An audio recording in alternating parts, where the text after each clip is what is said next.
umva Mariya batagukunda, Mariya batagukunda bazandura inzira ndende kundwa sangwa.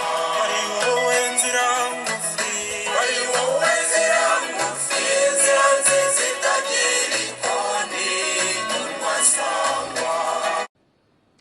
Bavandimwe nkunda muraho neza.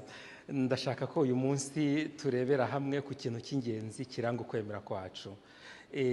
Tumuzi neza yuko dutangiye ukwezi kwa gatanu, kandi Kiliziya itwigisha yuko ukwezi kwa gatanu ari ukwezi tugomba kwibukaho tukanazirikana umubyeyi wacu Bikira Mariya udukunda, umubyeyi wa Kiliziya. Kugira ngo tubashe kugera kuri ibyo byose, tugomba kwibuka yuko icyadufasha, intwaro y'abakristu ari rozari ntagatifu ngiyi. Ndizera yuko mwese muzi kuyivuga, muzi uko bayivuga. Murabona turabanza tugahera ku ndangakwemera, dufashe hano ku musaraba hano, hanyuma tugakomeza twamara kurangiza indangakwemera tukavuga wubahe data, hanyuma tukavuga ndakuramutsa Mariya ya mbere, dusaba kugira ngo tubashe kugira ukwemera muri twebwe, ndakuramutsa Mariya kabiri kugira ngo tubashe kugira urukundo, na ndakuramutsa Mariya gatatu dusaba Bikira Mariya kugira ngo adufashe kugira ukwizera. Hanyuma rero hakaza na ubahe data, zarangira tugatangira rero amibukiro.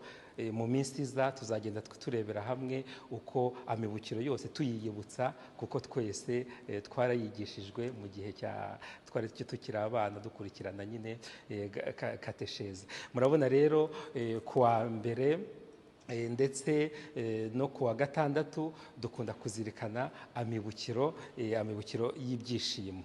Hanyuma kuwa kabiri no kuwa gatanu tukazirikana amibukiro y'ishavu. Hanyuma kuwa kane niho tuzirikana amibukiro y'urumuri. Hanyuma amibukiro y'ikuzo tukayazirikana kuwa gatatu ndetse no ku cyumweru. Muri uku kwezi rero bavandimwe, dukomeze dusenge dufashijwe n'umubyeyi wacu Bikira Mariya kugira ngo iki cyorezo agitsinde, kandi natwe dukomere mu kwemera. Ciao ciao.